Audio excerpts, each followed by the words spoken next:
संध्या का समय था। डॉक्टर चड्ढा गोल्फ खेलने के लिए तैयार हो रहे थे। मोटर द्वार के सामने खड़ी थी कि दो कहार एक डोली लिए आते दिखाई दिए।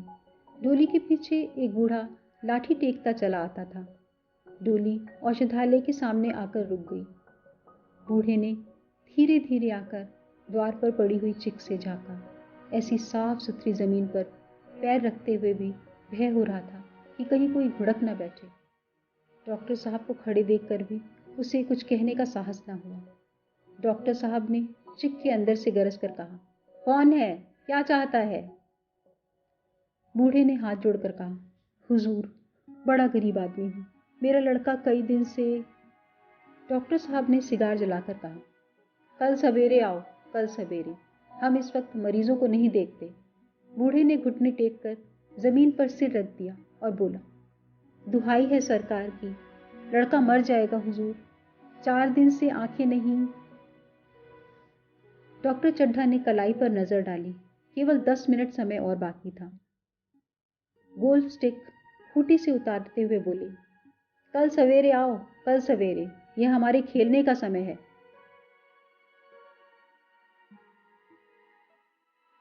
बूढ़े ने पगड़ी उतारकर चौखट पर रख दी और रोकर बोला, हुजूर, एक निगाह देख ले, बस एक निगाह, लड़का हाथ से चला जाएगा हुजूर, 7 लड़कों में यही एक बच रहा है। हुजूर, हम दोनों आदमी रो रो कर मर जाएंगे सरकार, आपकी बढ़ती हुई दीन बंधु। ऐसे उजड़ देहाती यहाँ प्राय रोज आया करते थे। डॉक्टर साहब उनके स्वभाव से खूब परिचित थे। कोई कितना ही कुछ कहे पर वे अपनी ही रट लगाते जाएंगे, किसी की सुनेंगे नहीं। धीरे से चिक उठाई और बाहर निकलकर मोटर की तरफ चले। बूढ़ा यह कहता हुआ उनके पीछे दौड़ा, सरकार, बड़ा धर्म होगा, हुजूर, दया कीजिए, बड़ा दीन दुखी हूँ, संसार में कोई नहीं है बाबूजी। मगर डॉक्टर साहब ने उसकी ओर मुंह फेर कर देखा तक नहीं। मोटर पर बैठकर बोले, कल सवेरे आना।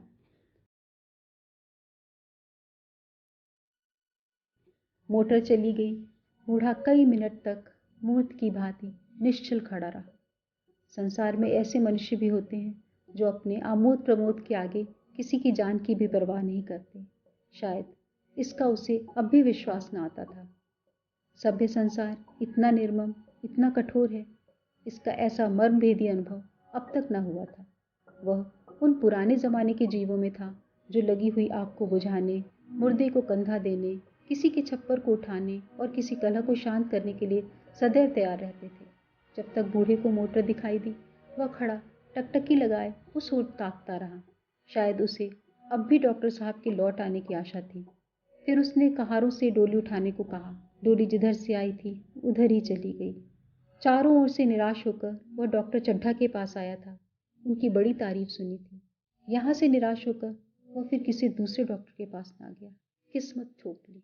उसी रात उसका हंसता खेलता 7 साल का बालक अपनी बाल लीला समाप्त करके इस संसार से सिधार गया। बूढ़े माँ बाप के जीवन का यही एक आधार था। इसी का मुंह देखकर जीते थे।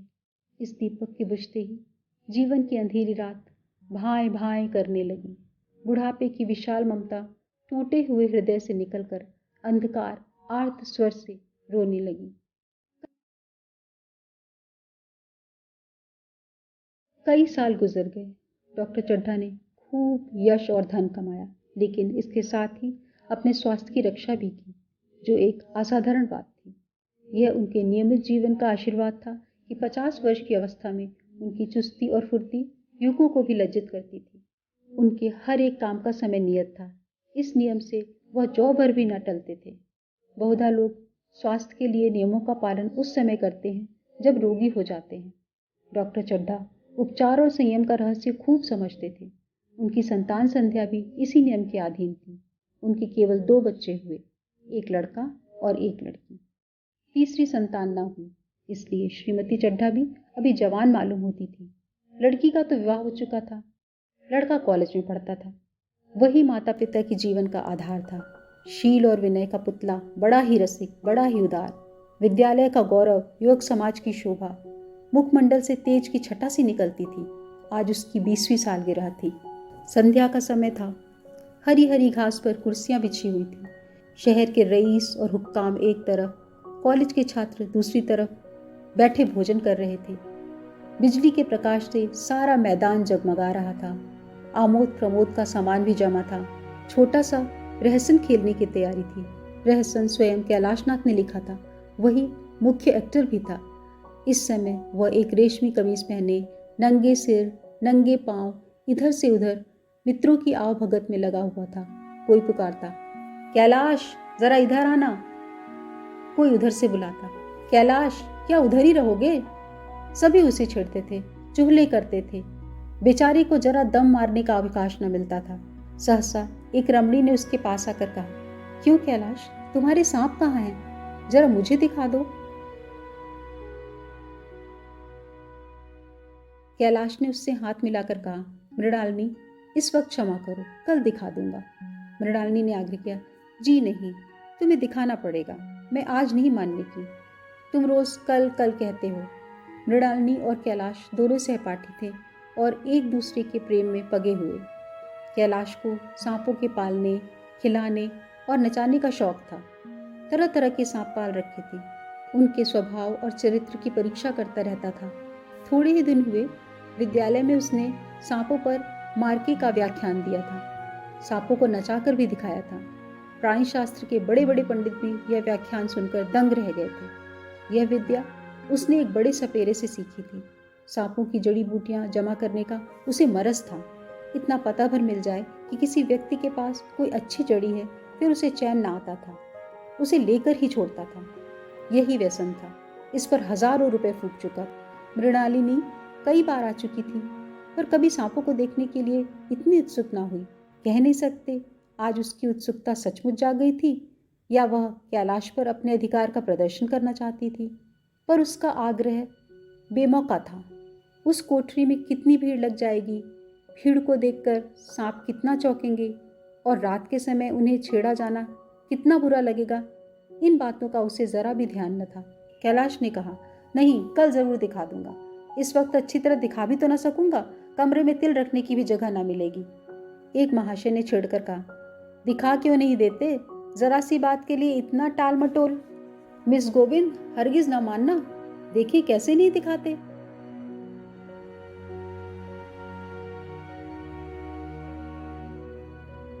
दूसरे महाशय ने और रद्दा चढ़ाया, मिस गोविंद इतनी सीधी और भोली हैं, तभी आप इतना मिजाज करते हैं। दूसरी सुंदरी होती तो इसी बात पर बिगड़ खड़ी होती। तीसरे साहब ने मजाक उड़ाया, अजी बोलना छोड़ देती। भला कौन बात है, इस पर आपका दावा है कि मृणालिनी के लिए जान हाजिर है।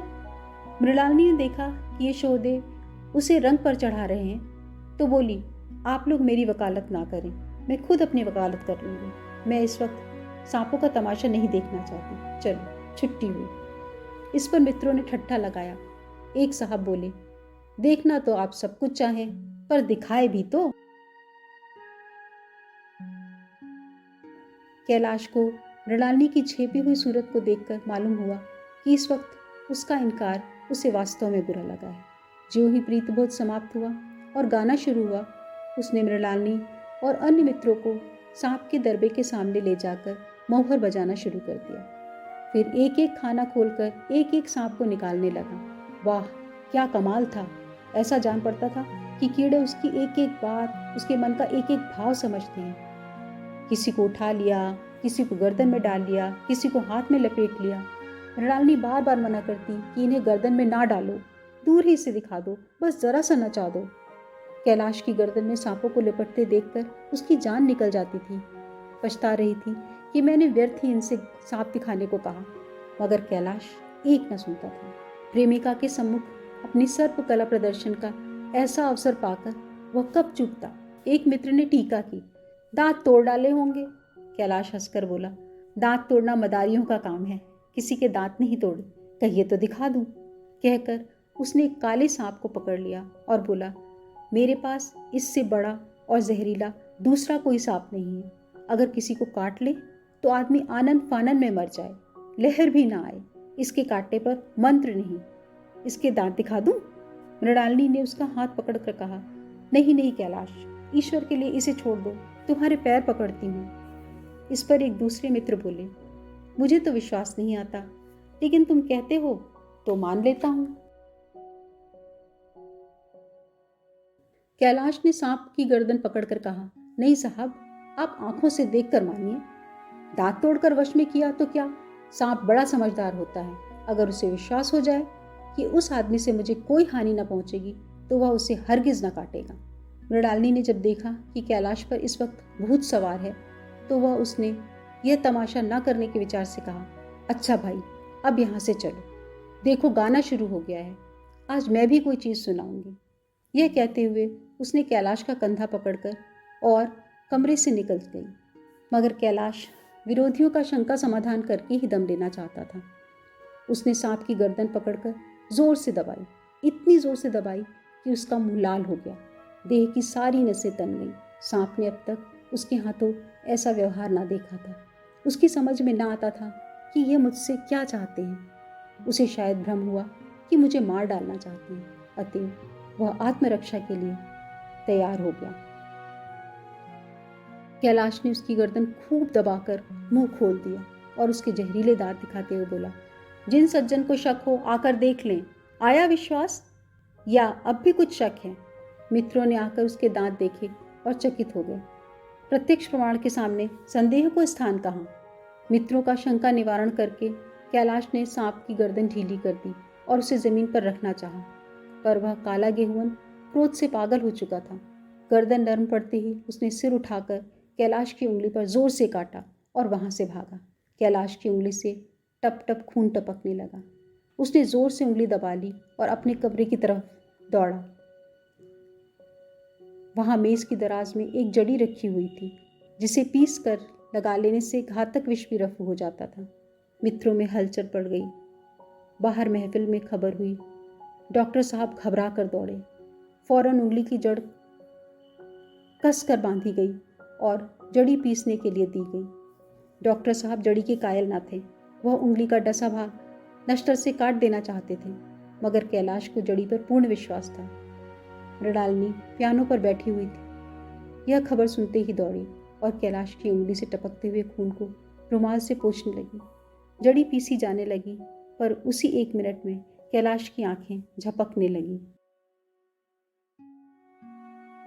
ओठों पर पीलापन दौड़ने लगा, यहाँ तक कि वह खड़ा न रह सका, फर्श पर बैठ गया। सारे मेहमान कमरे में जमा हो गए, कोई कुछ कहता, कोई कुछ। इतने में जड़ी पीस कर आ गई। मृणालिनी ने उंगली पर लेप किया। 1 मिनट और बीता। कैलाश की आंखें बंद हो गईं। वह लेट गया और हाथ से पंखा झलने का इशारा किया। माँ ने दौड़कर उसका सिर गोद में रख लिया और बिजली का टेबल फैन लगा दिया। डॉक्टर साहब ने झुककर पूछा, कैलाश, कैसी तबीयत है? कैलाश ने धीरे से हाथ उठा लिए, पर कुछ बोल न सका। मृणालिनी ने करुण स्वर में कहा, क्या जड़ी कुछ असर ना करेगी? डॉक्टर साहब ने सिर पकड़कर कहा, क्या बताऊं, इसकी बातों में आ गया। अब तो नश्तर से भी कुछ न फायदा होगा। आधे घंटे तक यही हाल रहा। कैलाश की दशा प्रतिक्षण बिगड़ती जाती थी, यहाँ तक कि उसकी आंखें पथरा गई, हाथ पांव ठंडे पड़ गए, मुख की कांति मलिन पड़ गई, नाड़ी का कहीं पता नहीं। मौत के सारे लक्षण दिखाई देने लगे। घर में कोहराम मच गया। मृणालिनी एक ओर सिर पीटने लगी और माँ अलग पछाड़े खाने लगी। डॉक्टर चड्ढा को मित्रों ने पकड़ लिया, नहीं तो वह नश्तर अपनी गर्दन पर मार लेते। एक महाशय बोले, कोई मंत्र झाड़ने वाला मिले तो संभव है अब भी जान बच जाए। एक मुसलमान सज्जन ने उसका समर्थन किया, अरे साहब, कब्र में पड़ी हुई लाशें जिंदा हो गई हैं, ऐसे ऐसे बाकमाल पड़े हुए हैं। डॉक्टर बोले, मेरी अकल पर पत्थर पड़ गया कि इसकी बातों में आ गया। नश्तर लगा देता तो यह नौबत नहीं आती। बार बार समझाता रहा कि बेटा, सांप ना पालो, मगर कौन सुनता था। बुलाइए, किसी झाड़ फूक वाले को ही बुलाइए, मेरा सब कुछ ले ले, मैं अपनी सारी जायदाद उसके पैरों पर रख दूंगा, लंगोटी बांधकर घर से निकल जाऊंगा। मेरा प्यारा कैलाश उठ बैठे, ईश्वर के लिए किसी को बुलवाइए। एक महाशय का किसी झाड़ने वाले से परिचय था। वह दौड़कर उसे बुला लाए, मगर कैलाश की सूरत देखकर उसे मंत्र चलाने की हिम्मत ना पड़ी। बोला, अब क्या हो सकता है सरकार, जो कुछ होना था हो चुका। अरे मूर्ख, यह क्यों नहीं कहता कि जो कुछ ना होना था वह हो गया, माँ बाप ने बेटे का सेहरा कहाँ देखा? मृणालिनी का कामना तरु क्या पल्लव और पुष्प से रंजित हो उठा? मन के वह स्वर्ण स्वप्न जिससे जीवन आनंद का स्रोत बना हुआ था, क्या पूरे हो गए? जीवन के नृत्य में तारिका मंडित सागर में आमोद की बहार लूटते हुए क्या उनकी नौका जलमग्न नहीं हो गई? जो ना होना था वह हो गया। वही हरा भरा मैदान था, वही सुनहरी चांदनी एक निशब्द संगीत की भांति प्रकृति पर छाई हुई थी। वही मित्र समाज था, वही मनोरंजन के सामान थे, मगर जहाँ हास्य की ध्वनि थी वहाँ करुण क्रंदन और अश्रु प्रवाह था।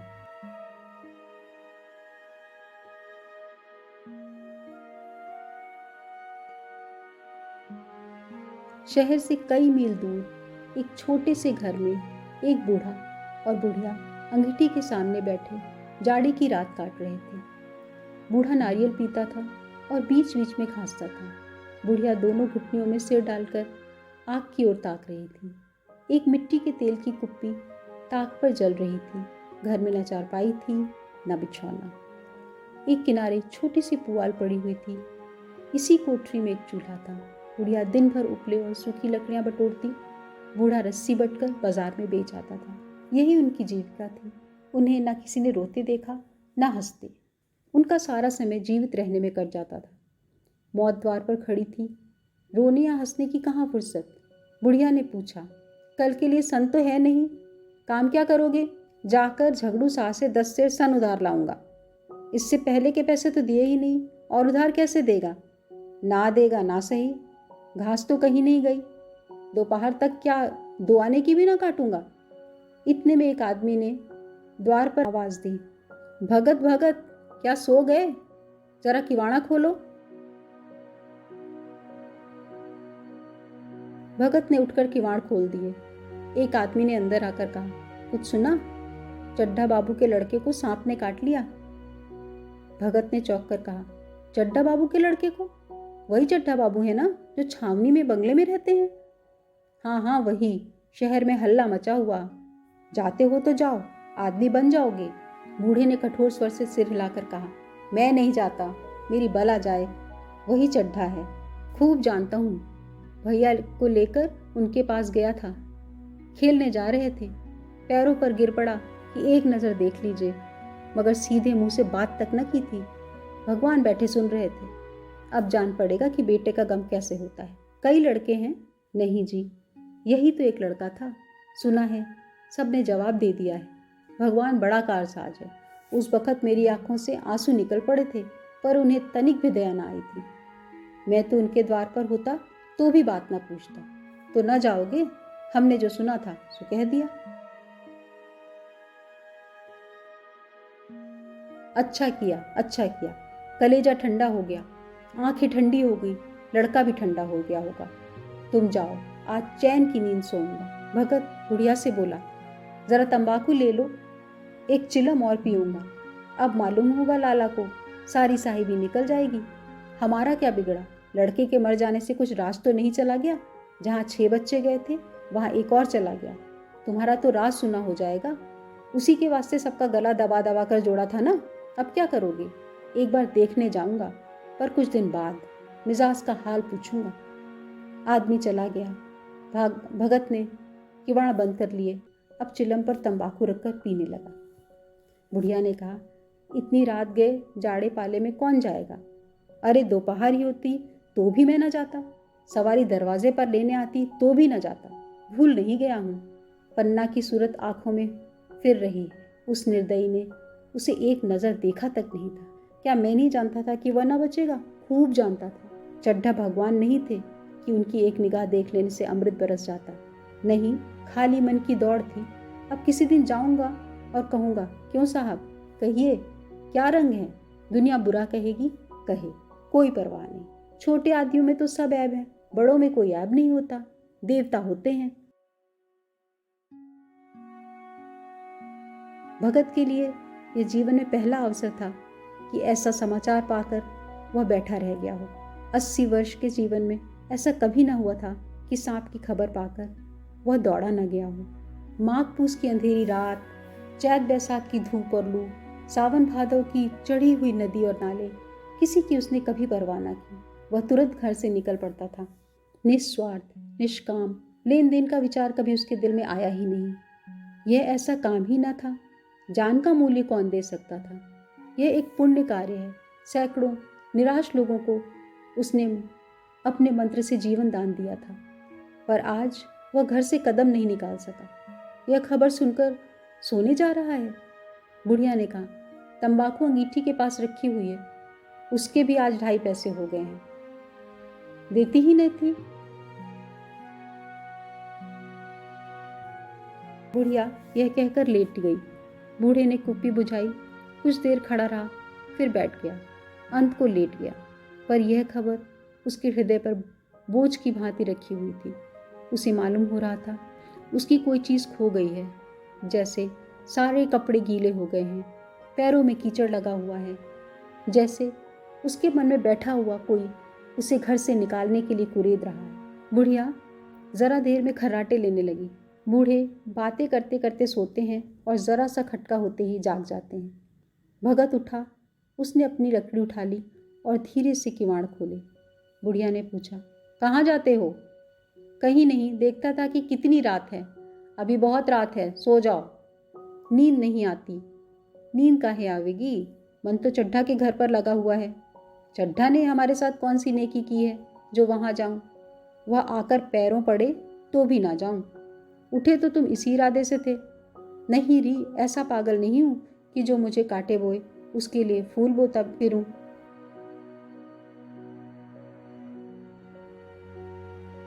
बुढ़िया फिर सो गई। भगत ने किवाड़ लगा लिए और फिर आकर बोला, पर उसके मन की कुछ ऐसी दशा थी जो बाजे की आवाज़ कान में पड़ते ही उपदेश सुनने वालों की होती है। आंखें चाहे उपदेशक की ओर हों, पर कान बाजे की ओर होते हैं। दिल में भी बाजे की ध्वनि गूंजती रहती है। शर्म के मारे जगह से नहीं उठते। निर्दयी प्रतिघात का भाव भगत के लिए उपदेशक था, पर हृदय उस अभागे युवक की ओर था जो इस समय मर रहा था। उसके लिए एक एक पल का विलंब घातक था। उसने फिर किवाड़ खोले, इतनी धीरे से कि बुढ़िया को खबर भी ना हुई। बाहर निकल आया। उसी वक्त गांव का चौकीदार गश्त लगा रहा था। बोला, कैसे भगत, कैसे उठे? आज तो बड़ी सर्दी है, कहीं जा रहे हो क्या? भगत ने कहा, नहीं जी, जाऊंगा कहाँ? देखता था अभी कितनी रात है, भला कै बजे होंगे? चौकीदार बोला, 1 बजा होगा, और क्या? अभी थाने से आ रहा था तो डॉक्टर चड्ढा बाबू के बंगले पर बड़ी भीड़ लगी हुई थी। उनके लड़के का हाल तो सुना होगा तुमने। कीड़े ने छू लिया है, चाहे मर भी गया हो। तुम चले जाओ तो शायद बच जाए। सुना है 10,000 तक देने को तैयार हैं।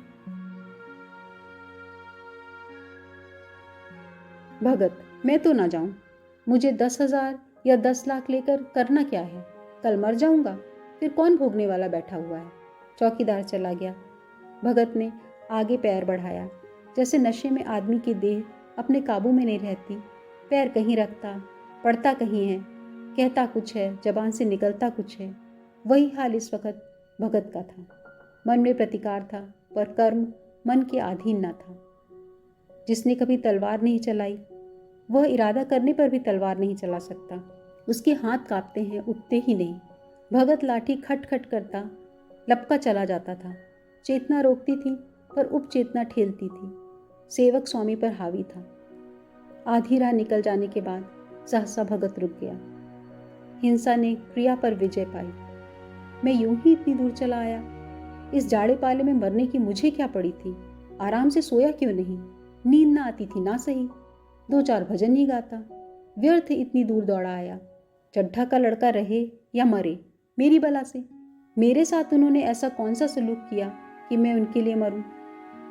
दुनिया में हजारों मरते हैं, हजारों जीते हैं। मुझे किसी के मरने जीने से क्या मतलब? मगर उपचेतना ने अब एक दूसरा रूप धारण कर लिया था, जो हिंसा से बहुत कुछ मिलता जुलता था। वह झाड़ फूक करने नहीं जा रहा है, वह देखेगा कि लोग क्या कर रहे हैं।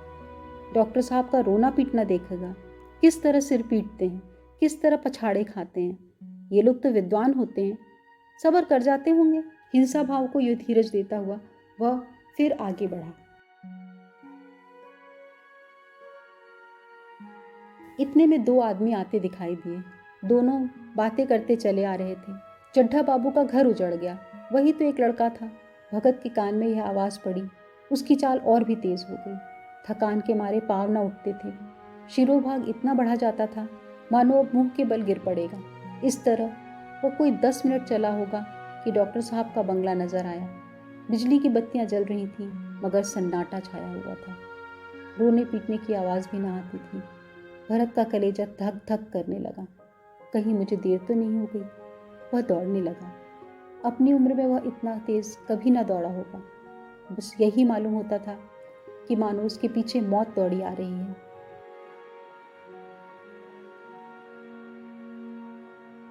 2 बज गए थे।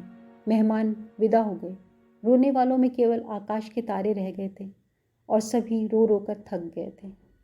बड़ी उत्सुकता के साथ लोग रह रहकर आकाश की ओर देखते थे कि किस तरह सुबह हो और लाश को गंगा की गोद में डाल दिया जाए। सहसा भगत ने द्वार पर पहुंचकर आवाज़ दी। डॉक्टर साहब समझे कोई मरीज आया होगा। किसी और दिन उन्होंने उस आदमी को दुत्कार दिया होता, मगर आज बाहर निकल आए। देखा एक बूढ़ा आदमी खड़ा है, कमर झुकी हुई, पोपला मुंह, भौहें तक सफ़ेद हो गई थी। लकड़ी के सहारे कांप रहा था।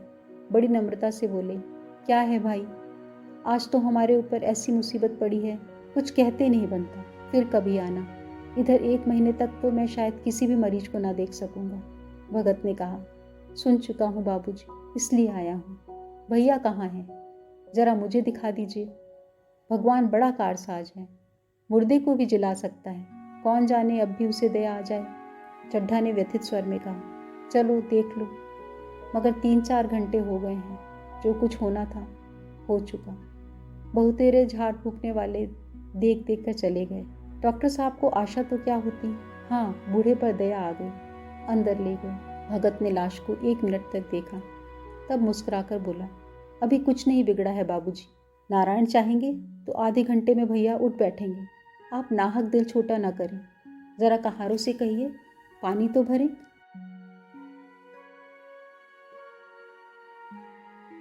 कहारों ने पानी भर भर कर कैलाश को नहलाना शुरू किया। पाइप बंद हो गया था। कहारों की संख्या अधिक न थी, इसलिए मेहमानों ने आहते के बाहर के कुएं से पानी भर भर कर देना शुरू कर दिया। मृणालिनी कलसा लिए पानी ला रही थी। बूढ़ा भगत खड़ा मुस्कुरा मुस्कुरा कर मंत्र पढ़ रहा था, मानो विजय उसके सामने खड़ी है। जब एक बार मंत्र समाप्त हो जाता, तब वह एक जड़ी कैलाश के सिर पर डाल देता और न जाने कितनी बार भगत ने मंत्र फूंका।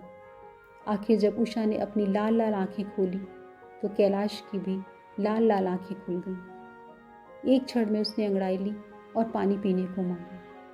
डॉक्टर साहब ने दौड़कर नारायणी को गले से लगा लिया। नारायणी दौड़कर भगत के पैरों पर गिर पड़ी और मृणालिनी कैलाश के सामने आंखों में आंसू भरे पूछने लगी, अब कैसी तबीयत है?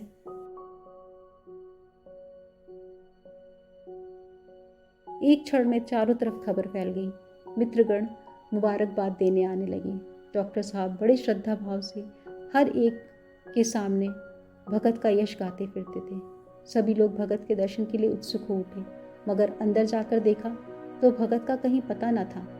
नौकरों ने कहा, अभी तो यहीं बैठे चिलम पी रहे थे, हम लोग तंबाकू देने लगे तो नहीं ली। अपने पास से तंबाकू निकाली और भरी।